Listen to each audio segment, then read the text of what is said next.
Bonjour les amateurs de voitures. Aujourd'hui avec Ross, il m'apporte le Volvo XC90 T8 Recharge, le modèle tout équipé. D'abord, un petit aperçu.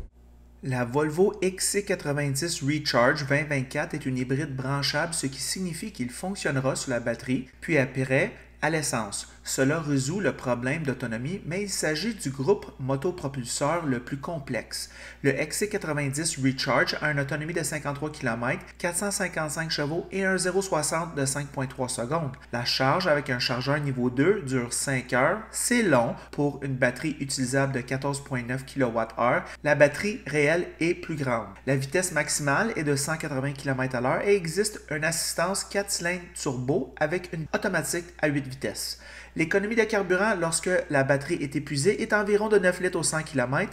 Dans le langage Volvo, le groupe motopropulseur s'appelle T8 All-Wheel Drive hybride branchable. Alors, techniquement, Volvo rassure sur le plan de hybride branchable. Il existe 3 versions disponibles, Core, Plus et Ultimate. Nous obtenons évidemment l'Ultimate pour 98 000 $ et vous pouvez ajouter des options. Le style extérieur vieillit si gracieusement. Volvo fabrique des silhouettes de VUS élégantes.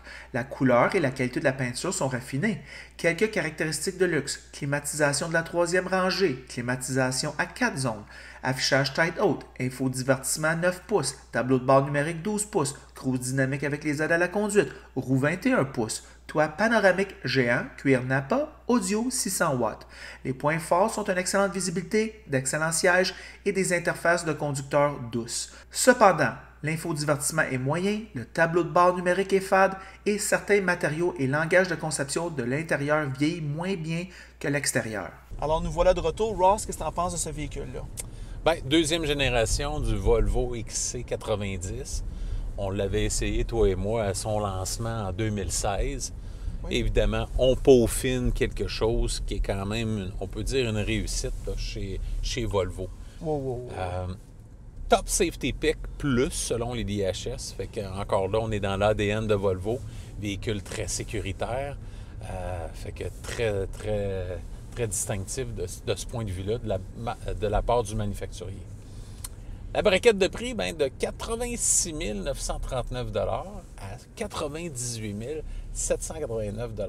On a quelques options à bord de ce véhicule-ci. Ce qui fait que le prix du modèle d'essai est de 102 539 $. Okay. C'est pas donné à toutes les bourses. Non. Le pour, évidemment, un style assez distinctif. On reconnaît la marque, on reconnaît la silhouette là, du manufacturier Volvo.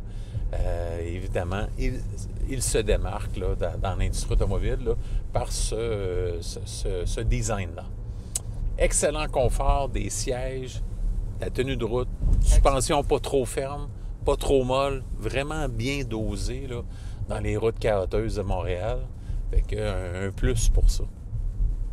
Moteur performant, surtout avec le moteur lorsqu'on a la version T8 comme dans l'essai ici. L'autonomie en hybride, en mode électrique à 100% est de 53 km. Évidemment, une journée comme aujourd'hui, dans les alentours de 0 degrés Celsius, on sera en bas de ça. Là. Configuration 6 ou 7 passagers, selon votre choix. C'est une option, je crois, de 600 $ là, si vous optez pour la version 6 passagers. Sécurité active et passive poussée, comme j'en faisais mention lors de l'introduction. Volvo là, est vraiment là, un manufacturier qui a toujours pris la sécurité tant active et passive de ses passagers. Système d'infodivertissement Google, qui était avant un petit peu plus maison comme système d'infodivertissement. Les comptes, prix du modèle d'essai, on est à 102 000, plus de 102 000 $. Fait que on frôle les 120 000 $ avec les fameuses taxes TPS, TVQ qu'on a au Québec. Fait que près de 120 000 $, là, il commence à avoir de la concurrence, il commence à avoir beaucoup de joueurs. Les options qui sont coûteuses, ça, évidemment, on a pris ça des Allemands. Les Allemands ont instauré ça. Et évidemment, les autres manufacturiers emboîtent le pas. Et Volvo ne fait pas exception à ce sujet. Fiabilité, même si elle est en progression, évidemment, il y a tout le temps un petit point d'interrogation. Disons, c'est comme On peut rouler sans problème avec un Volvo ou avoir beaucoup de problèmes des fois, beaucoup de petits glitches informatiques. Un peu ce qu'on voit chez Volkswagen à l'occasion. On a des propriétaires qui n'ont pas de problème, puis d'autres, oups, c'est des petits glitches, des petits problèmes par-ci, par-là. Quand il y a un véhicule avec cette technologie-là, Ross, loue la donc. C'est pas une Lexus ou une Acura, loue la donc. Je suis d'accord avec toi, c'est fait pour la location. Bon, ouais. Complexité mécanique, évidemment. Là, on a ici une technologie hybride branchable avec un 2 litres, turbo-compressé. Anciennement, on avait même la suralimentation. Fait que ça faisait beaucoup de composantes mécaniques qui sont dispendieuses lorsque ça brise. La concurrence. Bien évidemment, il y a l'Acura MDX, qui est un joueur là, quand même là, à ne pas oublier. Audi Q7, BMW X5 et X6. On peut parler d'un Buick Enclave, Cadillac XT6, un Genesis GV80, un Infiniti QX60, Range Rover Sport. On peut penser également au Lexus GX et RX. On peut penser au Lincoln Aviator, Lincoln Nautilus, Maserati Levante, Mercedes-Benz GLE, Porsche Cayenne et pour finir, le Tesla Model X. Fait que il y en a des joueurs. Il y a 20 ans, ce créneau-là, il y avait quelques joueurs, mais là, c'est tellement un créneau lucratif qu'évidemment, là, Volvo ne peut pas manquer son coup. Fait que quelles sont tes premières impressions sur le Volvo XC90 Recharge Ultimate T8 All-Wheel Drive PHEV 2024? Excuse-moi, j'ai manqué de salive. Oui, c'est le nom, il est murder. On va commencer avec l'extérieur. Moi, je trouve que c'est où Volvo est fort. Leur design de langage est extrêmement gracieux sur les VUS. Et puis, ça continue. Moi, je trouve que les modèles allemands sont peut-être un petit peu trop carrés. Leur style sont plus beaux. Alors, si vous voulez la beauté extérieure, mais c'est dans la tête du peloton, ce véhicule-là, il n'y a aucun doute. Ouais. Il est distinctif. Il se démarque parce qu'il n'y a pas vraiment quelque chose qui est semblable. Oui, exactement. Il est vraiment beau. Alors, bravo. Puis c'est un design language qui a quand même un peu de date. Ouais. Alors, ça monte le haut niveau de design de Volvo à ce niveau-là. On rentre à l'intérieur, Ross. Moi, je te dirais qu'on est dans la moyenne au niveau de l'espace. Ici en avant, on est dans la moyenne en arrière, puis on est dans la moyenne dans la valise. On est correct. Des enfants, la belle-mère dans la troisième rangée, et c'est tout. Comme tous les autres véhicules dans la catégorie, à part peut-être l'Atlas. À l'intérieur, quoi dire à propos de l'intérieur Volvo? Ross, moi, je dois te dire, j'ai une petite critique à faire là. Parce que là, ça fait 8 ans que je vois la même intérieur. On va commencer avec les choses fortes. Bonne position de conduite, les bancs. Probablement la meilleure dans la catégorie, Ross. La qualité de cuir, c'est la fin du monde. Ouais. Le confort, incroyable. C'est la fin du monde. OK? Ouais. Ça, c'est numéro 1. Et ça rehausse tout. Parce que quand tu es assis, le plus que tu es assis ici, le plus que tu vas apprécier les éléments de confort avec la suspension, avec la facilité de conduite. C'est très facile à conduire sans se sentir mollasse.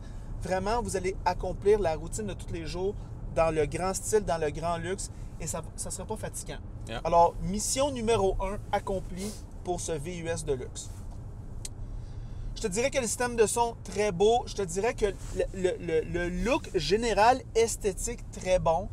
On voit des matériaux ici. C'est-tu du bois? C'est-tu du faux bois? Je ne sais pas, mais c'est fait avec du goût. Il y a du noir laqué Ross horizontaux. Je le comprends pas. Ça c'est une grosse bémol pour un véhicule de luxe. On l'a vu aussi sur la Acura MDX, si je m'abuse. Ouais. Alors, il y a encore des manufacturiers qui ont la tête dure là-dessus. Par contre, les petits switches ici pour monter et lever les fenêtres avec un noir laqué, avec une forme très ergonomique pour prendre en main. Vraiment bien fait de la part de Volvo. C'est super beau. La poignée de porte qui sent super qualité quand on ouvre la porte. Là. Vraiment un sentiment de qualité. Quelque chose. Alors, des interfaces clés pour le conducteur quand on paye un prix de fou, 100 000 $, tout doit être parfait. Où les choses ne sont pas parfaites, Ross, moi, je trouve que l'infodivertissement, il est trop petit. C'est distrayant quand on joue dans les menus. Et ça, c'est une prise de sécurité. La deuxième prise, c'est le tableau de bord digital, Ross. C'est pas la plus belle. C'est pas le plus contrasty. c'est pas le... Je sais pas, il manque de punch, il manque quelque chose.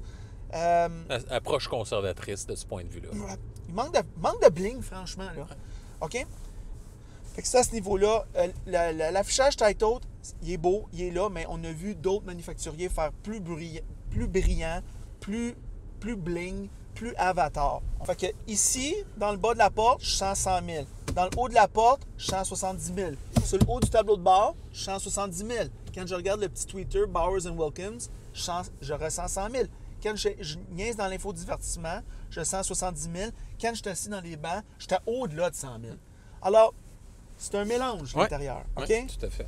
Beau toit panoramique complet. Alors, ici, il fait très nuageux aujourd'hui. Normalement, ça serait très sombre à l'intérieur. C'est pas le cas. Beaucoup de lumière pour les passagers en arrière. C'est winner. La visibilité est bonne. Arrière 3/4, c'est bon.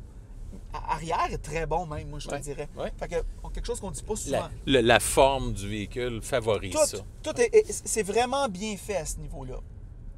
Il y a un sentiment très personnel. Ross, j'apprécie les Volvo de plus en plus à force d'en faire des essais au fil du temps.